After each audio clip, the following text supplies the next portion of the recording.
We're ready. We're excited to have you. Thank you for joining us. Yes. Okay. Hello everyone, I'm Lee Russeth.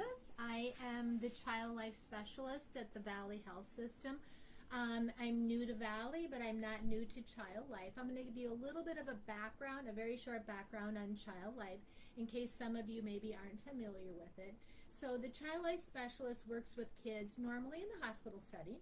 And we can be other places too, maybe a dental office, maybe outpatient, and we have a background in child development. Our job is to normalize, if possible, that hospital and clinic experience. Kind of make it less scary, kind of make it no surprises. So we work with the pediatric patients, ages birth up until the 22nd birthday. So it's a big range, obviously, for pediatrics.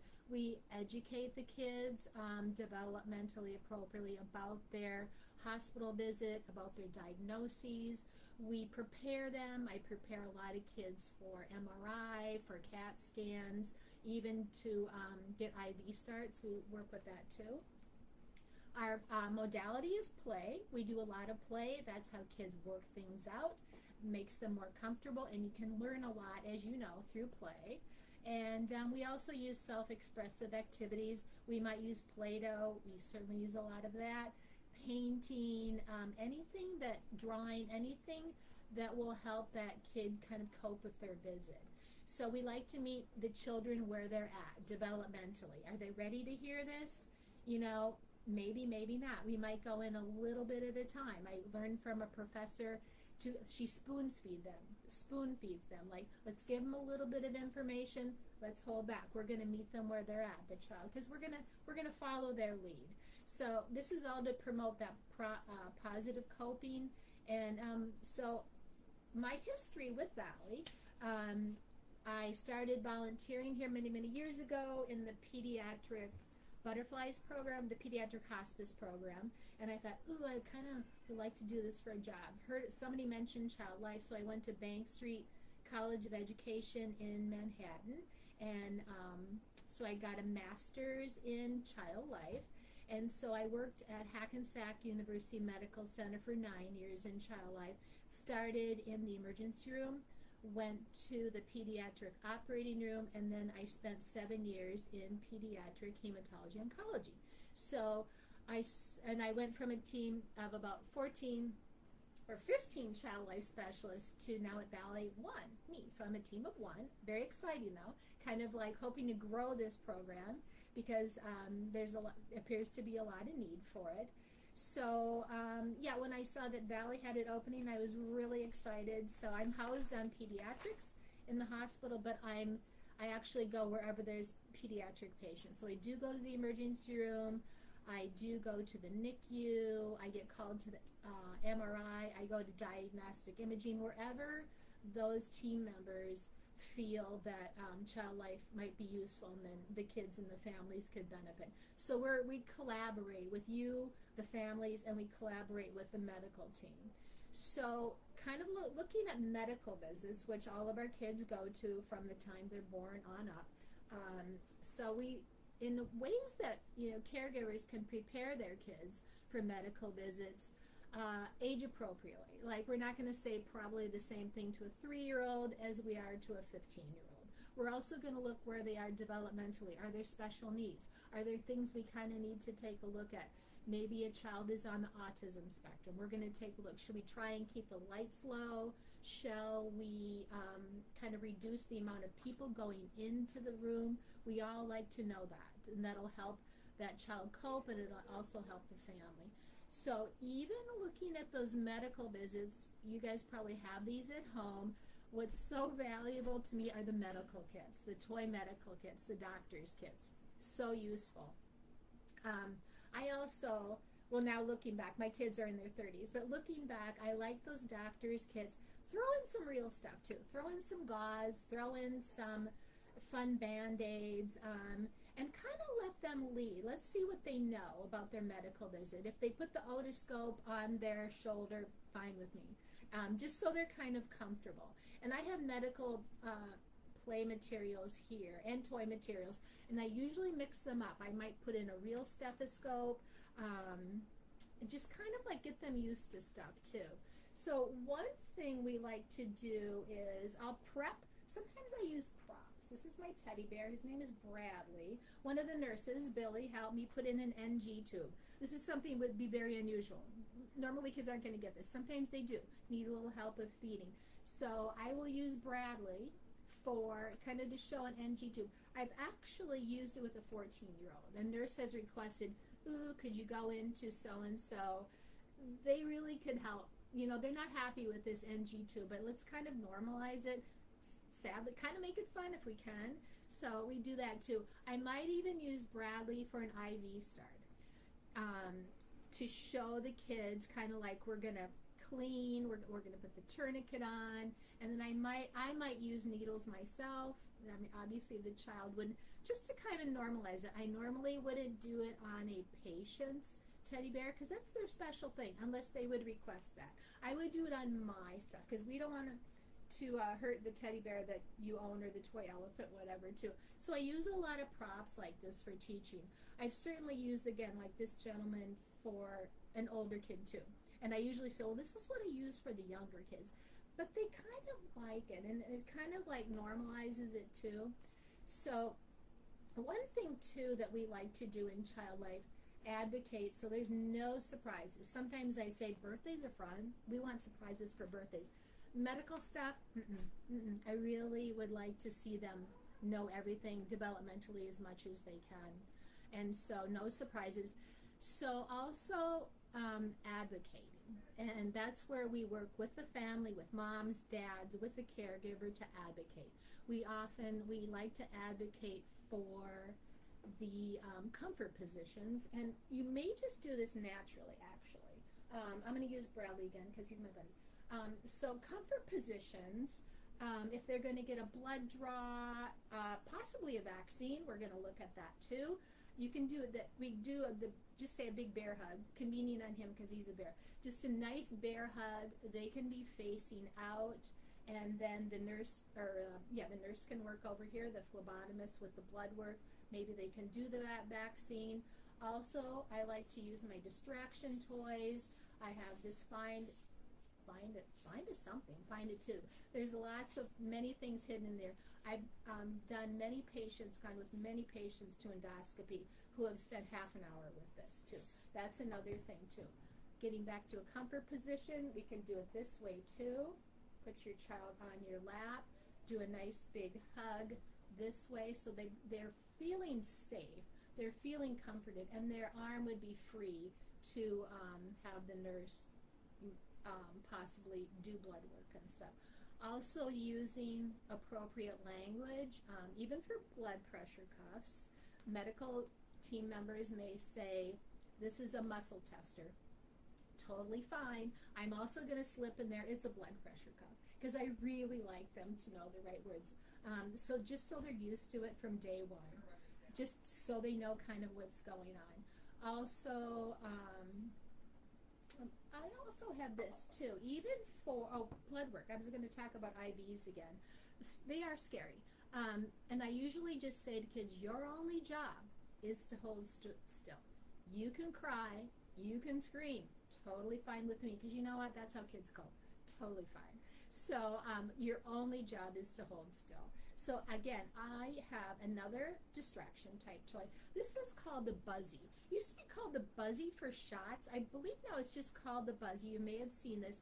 This was developed by a pediatrician, I believe in Atlanta. She was a emergency room doctor. She's actually on Shark Tank. And it vibrates. You press this, it buzzes. And the theory of this is, like, if they're going to get, say, a vaccine right here, you would put this between the pain and the brain. And it distracts them. It distracts them from the pain. It's basically like a vibrating toy you'd find in even in a toy room. So it's pretty simple. Some kids really love it. Some kids are like, no, get that away from me. Again, their choice. I think the important thing is that they have choices. Because these medical visits, they can be scary. but we can work as a team. The team is you guys, the team is the medical team, and so and the family, we're gonna all work together. So I think too, child life is a lot about, and just natural in life, giving them choices. Do you want to look or don't you?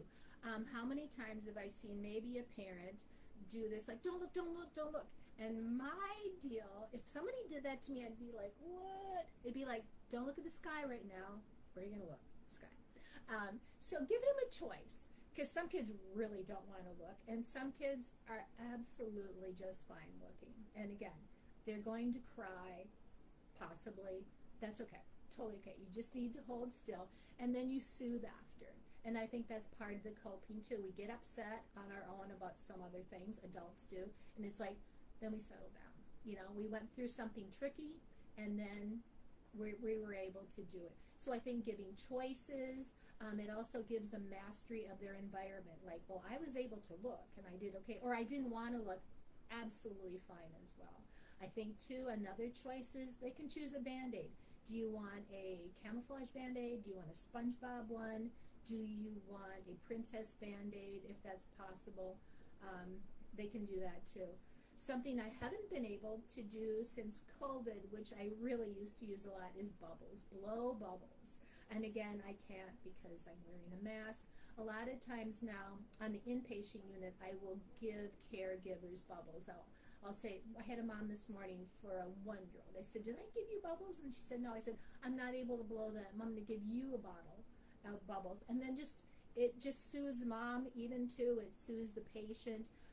People are pretty much all ages kind of digging the bubbles, so it's kind of fun. And some kids too. Most kids maybe like Band-Aids. Not everybody, not at all. So I would just give them. I used to do this in my playroom as well when I had a playroom pre-COVID, to just make collages out of medical materials. Use the Band-Aids, use the tongue depressors, use the gauze, use anything. I've also used to do this for kids getting x-rays, just Q-tips. Take that white crayon that you have in your crayon box, trace it, and just glue this on your, paper. I'm centering this. Okay, so that can be an x-ray. Just anything to kind of get them comfortable. Another thing I'm going to talk about too, and I think Danielle, you and I had talked about this earlier, about separation anxiety. Totally normal. That's especially with COVID. Everybody was home. All the caregivers were home. Mom was home. Grandma was there. Everybody was there. Now people are getting back to work, and it's hard. It's hard because you were always with someone. This was one book that I really like. It's called The Invisible String. It starts with the twins in the book who are kind of afraid of a storm. They want to be with mom and dad, sleeping with them. But this can be used for anything. This talks about everybody's got that invisible string. I have it with, say, my son. It's like, even though we're apart, we still have that invisible string. Can you see it? Probably not really. But when you're at nursery school and I'm at home, or I'm doing errands, or I'm going to work, I'm going to give a tug, and I just know that you're at the other end of that invisible string. So it's really a comforting book. I've used this basically just for any home library, which is great. I've also used it, not here, I've used it in another facility with loss and grief, loss of, perhaps a cat dies, just something like that. Just for really anything, any loss, but just basically a good book to have in a home library. And I was reading the review this morning. I thought maybe I should review it. And they actually talked about how many adults and therapists use this too. It's just a simple, lovely, calming book. It's really nice. Another book I like, I'm going to show you another one. In My Heart, A Book of Feelings by Jo Whittek. And it's really pretty. I've used this with kids too, just about talking about emotions, just so they can kind of be on top, get used to talking about emotions. Are you angry? Are you happy? How are you today? And almost every kid will say, I know what makes me angry, or I know when I'm happy, I know when I'm sad. I know when I'm sad. and it's like I know when I'm excited, I know when I'm mad. So that's another good book I tend to use as well. I can put Bradley over here now. So I think what I try to stress with Child Life too, and for anyone, for any caregiver, to be present for the child, to be present while you're at the doctor's, while you're anywhere, because it's an important time. And these early medical experiences really often set up the stage for future medical experiences. How many adults, perhaps even you, have said like, oh man, I wish I would have had that when I was younger, because I remember, and I'm a lot older, but when people my age would get their tonsils out, there would be no parents in the hospital. There would be nothing. It's like, you're going in for an operation. That's it. And how many times those parents have said like, if only I would have had that, just so there weren't so many surprises. So we hope to enhance that whole overall medical experience.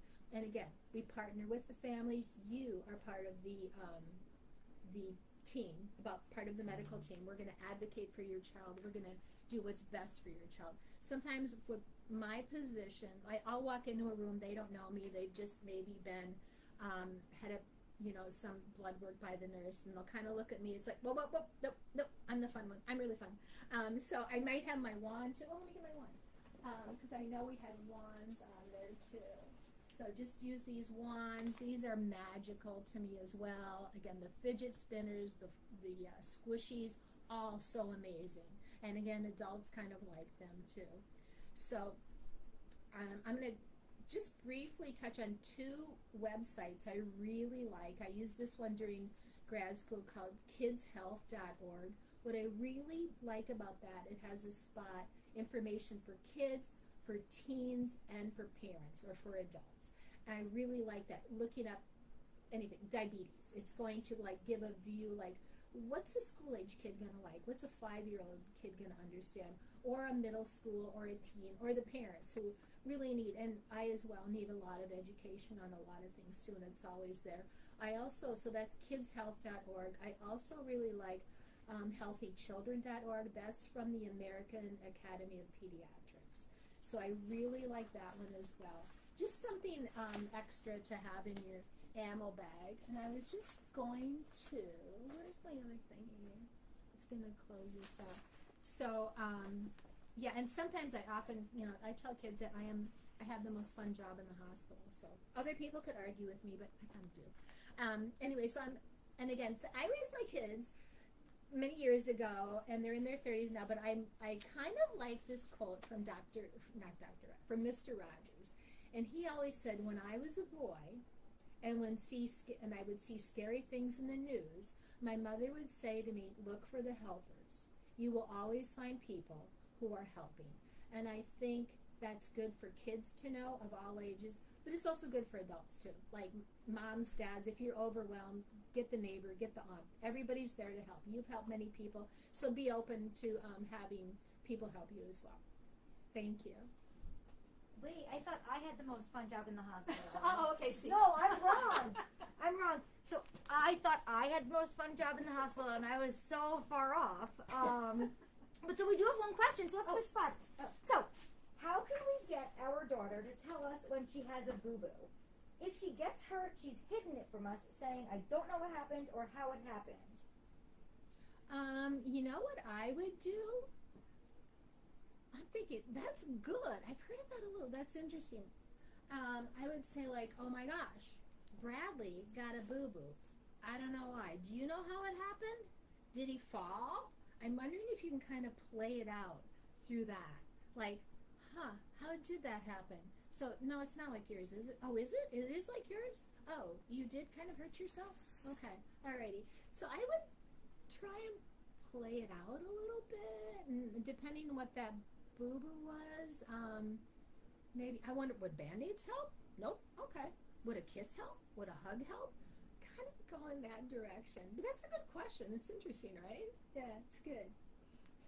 Awesome. Okay. Oh, our son does the same, or doesn't point out where exactly. So that's interesting. That more. My kid, the second she like bumps anything, she needs 10 Band-Aids. Oh, right. It can go either way, right? Yeah. Yeah. Oh, that's interesting. Yeah. I'm thinking just try to play it out a little bit more. It's like Bradley. What, Bradley? No, you're not hurt. Oh, you are hurt. Oh, I know. But we're not going to be mad at you. It's okay. That happens to everybody. Just try and play through it. That's interesting though. Awesome. All right. So